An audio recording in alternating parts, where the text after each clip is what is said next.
Hi అండి, అందరికీ నమస్కారం. నిన్న ఒక షార్ట్ వీడియో అయితే పోస్ట్ చేయడం జరిగింది. అదేంటంటే ఆంధ్రప్రదేశ్ రైతులకి మరియు తెలంగాణ రైతులకైతే రూ. 2000 పీఎం కిసాన్ నిధులైతే ఈ నెల 13వ తేదీ అయితే రిలీజ్ అవ్వబోతున్నట్టయితే వీడియో అయితే చేశాను. అలాగే వాటికి సంబంధించి మనకు నేను కొన్ని డీటెయిల్స్ అయితే చెప్పాననమాట. ఫార్మర్ రిజిస్ట్రేషన్ లేని వాళ్ళకి ఈ రూ. 2000 డబ్బులు కానివ్వండి, అలాగే ఆంధ్రప్రదేశ్‌లో అన్నదాత సుఖీభావకు సంబంధించిన రూ. 4000 డబ్బులైతే ఈ ఫార్మర్ రిజిస్ట్రేషన్ అనేది లేకుంటే అమౌంట్ అనేది క్రెడిట్ అవ్వదని నేనైతే నిన్న వీడియోలో అయితే చెప్పాను. దానికి సంబంధించి ఆ ఫార్మర్ రిజిస్ట్రేషన్ మీరే ఆన్‌లైన్‌లో ఏ విధంగా చేసుకోవచ్చనేది కూడా నేను చెప్తాను, వీడియో చేస్తానని అయితే నిన్న చెప్పడం జరిగింది. దానికి సంబంధించి వీడియో అయితే ఇప్పుడు మీకు పోస్ట్ చేస్తున్నాను. ఆంధ్రప్రదేశ్ ఫార్మర్ రిజిస్ట్రేషన్‌కి సంబంధించి ఈ వీడియోలో అయితే మీరు ఓన్‌గా ఏ విధంగా రిజిస్ట్రేషన్ అయితే చేసుకోవచ్చనేది పూర్తిగా ఎక్స్‌ప్లెయిన్ చేస్తాను. మీరు మీ ఓన్‌గా అయినా చేసుకోవచ్చు. లేదంటే మీ దగ్గరలోని రైతు సేవా కేంద్రంలో కూడా ఈ ఫార్మర్ రిజిస్ట్రేషన్ అనేది చేసుకోవచ్చనమాట. Let's enter into the video. ముందుగా గూగుల్‌లో ఏపీ అగ్రి స్టాక్ అని క్లిక్ చేశారంటే ఈ విధంగా ఫస్ట్‌లోనే లింక్ అయితే ఓపెన్ అవ్వడం జరుగుతుంది. అక్కడ ఫార్మర్ రిజిస్ట్రీ అని ఉంది కదా, దాని మీద అయితే క్లిక్ చేశారంటే మీకు ఈ విధంగా agri stack Andhra Pradesh farmer registry అని ఒక వెబ్సైట్ అయితే ఓపెన్ అవ్వడం జరుగుతుంది. ఇందులో మీకు అఫీషియల్ మరియు ఫార్మర్ అని డీటెయిల్స్ అయితే ఉండడం జరుగుతుంది. ఇక్కడ అఫీషియల్ అంటే రైతు సేవా కేంద్రంలో ఉన్న అగ్రికల్చర్ ఆఫీసర్‌కి ద్వారా లాగిన్ అయితే చేసుకోవచ్చు. మనం ఓన్‌గా చేసుకుంటున్నాం కాబట్టి ఫార్మర్ రిజిస్ట్రేషన్ మీద అయితే మనం క్లిక్ చేయాల్సి ఉంటుంది.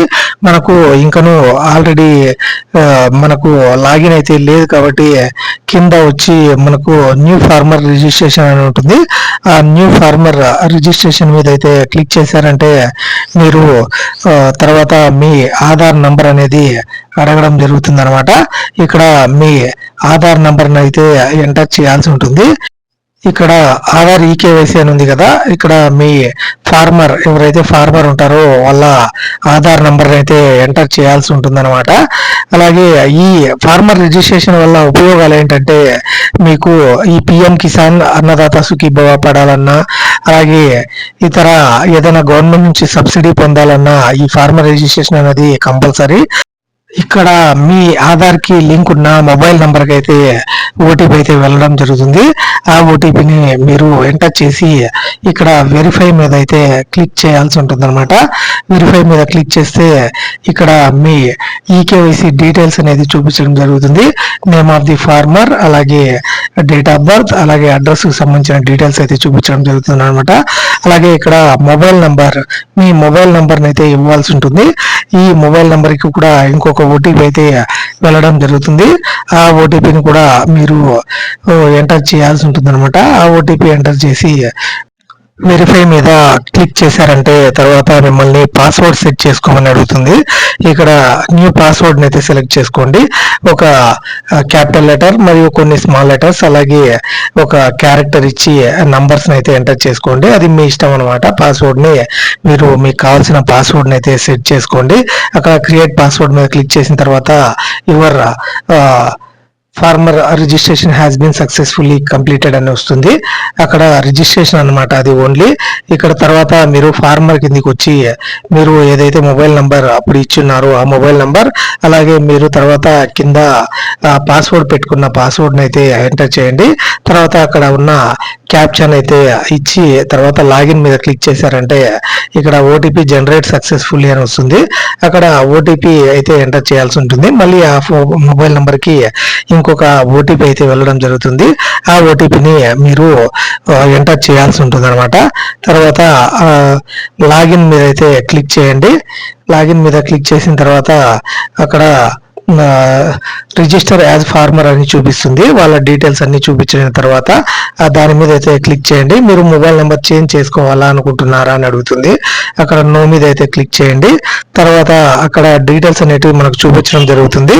అవి మనము ఏవి ఎంటర్ చేయాల్సిన అవసరం అయితే లేదు. డైరెక్ట్గా మీరు అక్కడ ఈ name in the local language లాంటి డీటెయిల్స్ అయితే ఏం ఎంటర్ చేయాల్సిన పని లేదనమాట. ఇక్కడ క్యాస్ట్ కేటగిరీని అయితే సెలెక్ట్ చేసుకోండి. ఓసీ అయితే ఓసీ, బీసీ అయితే బీసీ లాంటివి.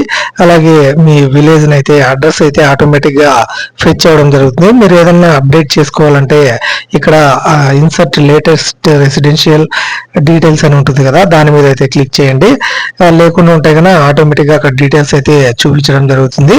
మీరు ఆ విలేజ్ ఏదైతే ఆ విలేజ్ ఉంటుందో ఆ విలేజ్ అయితే మీరు సెలెక్ట్ చేసుకోండి. అలాగే పిన్ కోడ్ కూడా అక్కడ పిన్ కోడ్ అయితే ఇవ్వండి. తర్వాత మీకు ఇక్కడ ల్యాండ్ ఓనర్షిప్ డీటెయిల్స్ అని మీకు డీటెయిల్స్ అయితే చూపించడం జరుగుతుంది. అక్కడ ఓనర్ వచ్చి ల్యాండ్ సంబంధించిన ఆయన ఓనరా లేకుంటే కల్టివేటరా లేకుంటే ఓనర్ కమ్ ఫారెస్ట్ డ్వెల్లర్ అని అలా కొన్ని ఆప్షన్స్ అయితే చూపించడం జరుగుతుంది. అవి ఫారెస్ట్ కు సంబంధించినవి కొన్ని అనమాట. ఓనర్ అంటే ఓనర్, కల్టివేటర్ అంటే మనకు గుత్తకు తీసుకొని చేసుకునే వాళ్ళు అనమాట. ఇక్కడ ఓనర్ అయితే సెలెక్ట్ చేసుకోండి. అక్కడ ఆక్యుపేషన్ డీటెయిల్స్ అయితే సెలెక్ట్ చేసుకుని అగ్రికల్చర్ అవి సెలెక్ట్ చేసుకోండి. తర్వాత డిస్ట్రిక్ట్ సెలెక్ట్ చేసుకొని మీరు ల్యాండ్ డీటెయిల్స్ అయితే ఫెచ్ చేయాల్సి ఉంటుంది. అక్కడ డిస్ట్రిక్ట్ మరియు మండల్ సెలెక్ట్ చేసుకోండి. అలాగే విలేజ్ భూమి ఉన్న విలేజ్ అయితే సెలెక్ట్ చేసుకోండి. తర్వాత వాళ్ళ ల్యాండ్ లో మనకు ఏదో ఒక సర్వే నెంబర్ అయితే అవసరం అవుతుంది అనమాట. కాబట్టి నేనైతే మీ భూమిలో అయితే వాళ్ళ ల్యాండ్ లో ఏదో ఒక సర్వే నెంబర్ కోసం అయితే మీ భూమిలో అయితే నేనైతే చెక్ చేసుకుంటున్నాను. ఆ సర్వే నెంబర్ ఏదో ఒకటి అయితే మీరైతే తీసుకుంటే చాలు. అక్కడ ఆ సర్వే నెంబర్ని అయితే ఎంటర్ చేయండి సర్వే నెంబర్ దగ్గర. తర్వాత అక్కడ సబ్మిట్ మీద క్లిక్ చేశారంటే తర్వాత కింద select the owner of the